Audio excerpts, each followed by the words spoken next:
Karena tugas negara itu adalah melindungi segenap bangsa Indonesia dan seluruh tumpah darah Indonesia. Semangat ini harus menjadi bagian terpenting daripada tugas Jaksa Agung. Kenapa? Bukan saja warisan dari para pendiri bangsa tugas ini. Oleh karena itu, sekali lagi, bagaimana koordinasi dan kerjasama antara Jaksa Agung dan KPK ini di dalam kerangka penyadapan yang sekaligus tugas utamanya adalah pencegahan. Ini saya kira saya mengambil ini karena ini sangat penting di dalam kehidupan negara bangsa ini. Yang kedua, khusus tadi ada pernyataan dari Jaksa Agung bahwa ada kesepakatan jahat terhadap perpanjangan kontrak Freeport. Ini kalimatnya, kalau salah tolong dikoreksi. Ada kesepakatan jahat terhadap perpanjangan kontrak Freeport. Tidak ada dugaan, kata-katanya, tidak ada perkiraan di situ. Nah, saya ingin bertanya, apakah ini kutipan dari KUHP atau ini sebuah vonis dari Kejaksaan Agung terhadap kasus itu? Karena ini baru sinyalemen, baru dugaan, baru penyelidikan. Kalau ini dikatakan oleh Jaksa Agung, ada kesepakatan jahat terhadap perpanjangan kontrak Freeport, ini sudah satu penilaian. Barangkali saya menduga positif, ini baru perkiraan. Karena kesepakatan jahat itu sudah menjadi vonis pengadilan seharusnya. Menurut saya yang awam mengenai hukum. Tidak bisa dikatakan oleh siapapun anggota DPR sekalipun. Tadi saya mendengar juga bahwa ada kesepakatan jahat. Bagi saya itu sudah vonis. Tidak bisa, itu baru dugaan. Dan tidak menyebutkan kutipan dalam KUHP itu. Keliru menurut saya pribadi. Sekali lagi saya adalah awam hukum dalam hal ini. Jadi kalau itu pejabat negara, termasuk Jaksa Agung, anggota DPR, mengatakan itu adalah hal yang tidak lumrah secara etika dan moral. Nah, inilah saya kira catatan saya, mohon kiranya, tapi saya menduga itu mungkin perkiraan, dugaan, di dalam kerangka penyelidikan. Terima kasih pimpinan. Silakan Pak Beni. Baik, Jaksa Agung dan seluruh jajarannya yang kami hormati, pimpinan dan Bapak Ibu anggota Komisi 3. Saya mengusulkan untuk kasus DR Sitorus, Pak Ketua, kalau bisa Komisi 3 mengadakan rapat untuk membahas tuntas kasus ini. Saya tahu kasus ini sudah sejak tahun 2008 dengan mengundang Menteri Kehutanan dan Jaksa Agung. Tadi Pak Jaksa Agung mengatakan itu sudah diserahkan kepada Kementerian Kehutanan. Nah, kita ingin tahu seperti apa penyelesaiannya. Saya juga tahu baik kasus ini sejak tahun 2007 yang lalu. Dan setahu saya sampai saat ini masih ada masalah. Jadi kalau bisa Pak Jaksa Agung kita tuntaskan eksekusi berkenaan dengan kasus ini. Yang kedua, Pak Ketua, mengenai kasus Freeport. Bagi kami kasus ini penting.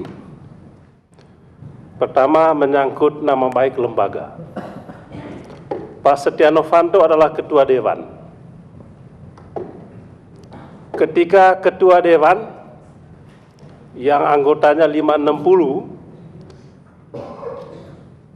divonis secara publik sebagai politisi yang melakukan permufakatan jahat, sakit hati ini rasanya. Ya, ketua dewan, bukan di kepala, Bung Taufik. Ini jangan dipermainkan ini. Jadi, kalau pada saat ini kita bahas atau Bapak Ibu anggota sekalian membahas ini begitu mendalam, saya pahami. Sebab Pak Novanto adalah ketua dewan. Dituduh melakukan permufakatan jahat dalam kasus yang kemudian membawa yang bersangkutan dalam persidangan kode etik yang membuatnya dia mengundurkan diri sebelum divonis oleh MKD. Juga kasus ini bukan kasus biasa. Mengapa bukan biasa? Sebab nama presiden dan wakil presiden disebut-sebut di situ. Nama Menko Polkam disebut-sebut di situ. Nama pengusaha kuat juga disebut-sebut di situ. Jadi ini bukan kasus biasa. Oleh sebab itu saya sungguh memahami kalau Bapak Ibu anggota Komisi 3 pada saat ini ingin mengetahui kayak apa permufakatan jahat yang dilakukan oleh yang terhormat, mengutip bahasa MKD, yang mulia, yang dilakukan oleh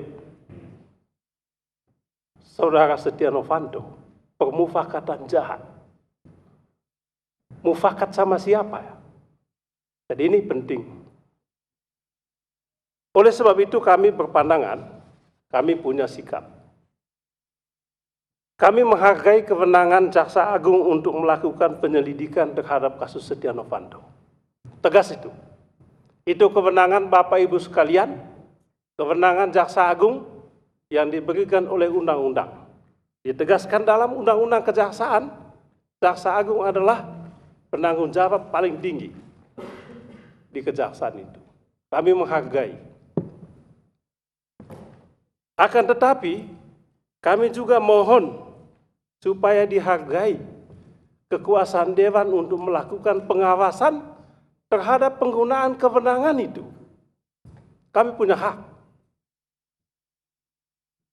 Hak yang diberikan oleh konstitusi supaya Dewan melakukan pengawasan terhadap penggunaan kekuasaan yang diberikan oleh undang-undang.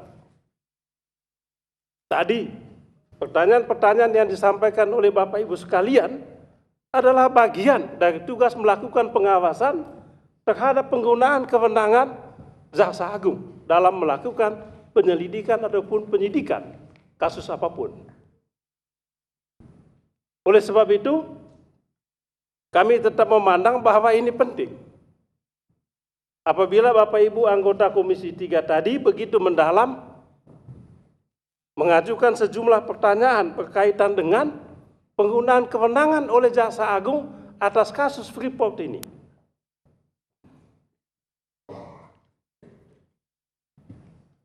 Pengawasan yang kami lakukan juga tentu tidak hanya sumbernya pada konstitusi, simpel aja tujuannya.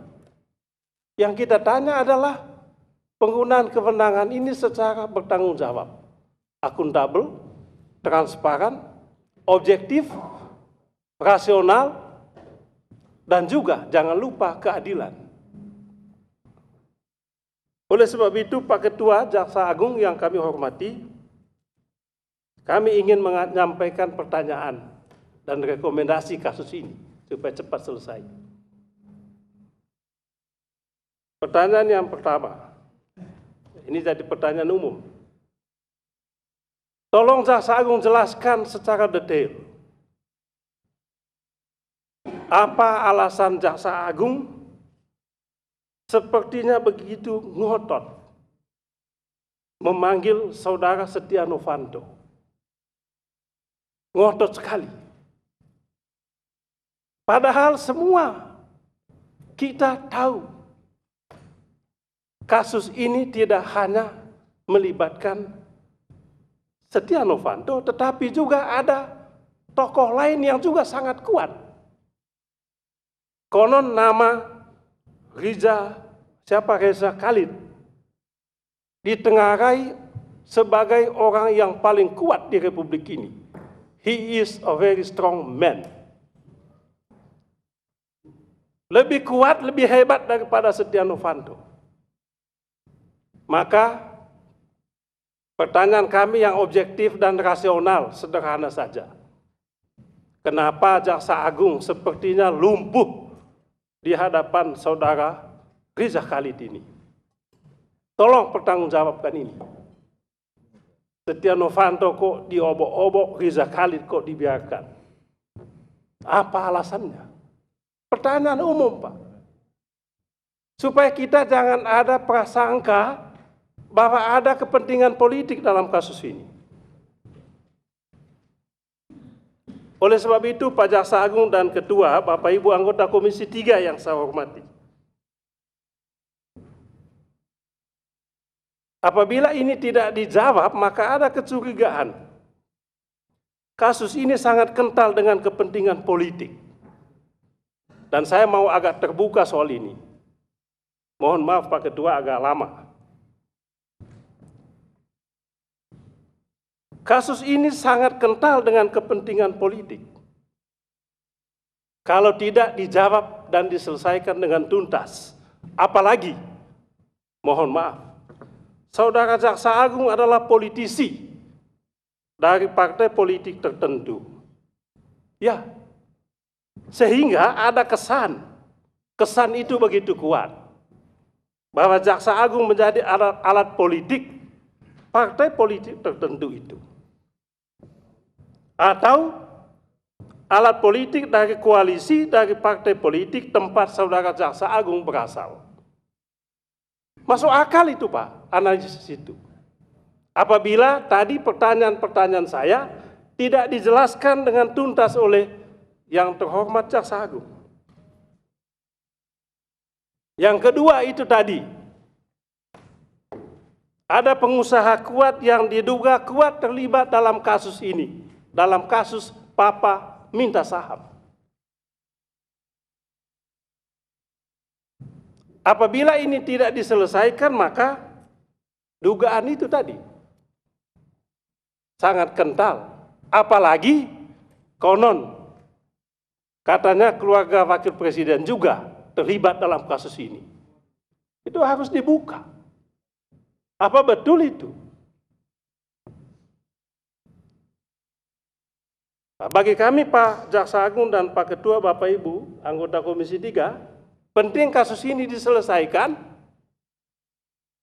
tetapi harus dibuktikan bahwa tidak ada kepentingan politik Jaksa Agung dan partai politik yang mendukung di belakangnya.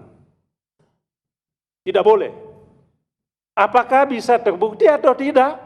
Proses hukum ini yang paling penting. Maka pertanyaan kami adalah, Saudara Jaksa Agung harus jelaskan secara hukum. Pemufakatan jahat itu yang mana? Sebab kalau tidak, ya pertanyaan-pertanyaan saya tadi menjadi pertanyaan umum yang tidak ada ujung pangkalnya dan tidak ada jawabannya. Dan ketika pertanyaan itu tidak ada jawabannya, maka disitulah sampainya kebenaran itu. Apa yang saya tanyakan, apa yang saya duga, benar adanya. Sebab pertanyaan itu tidak pernah bisa dijawab.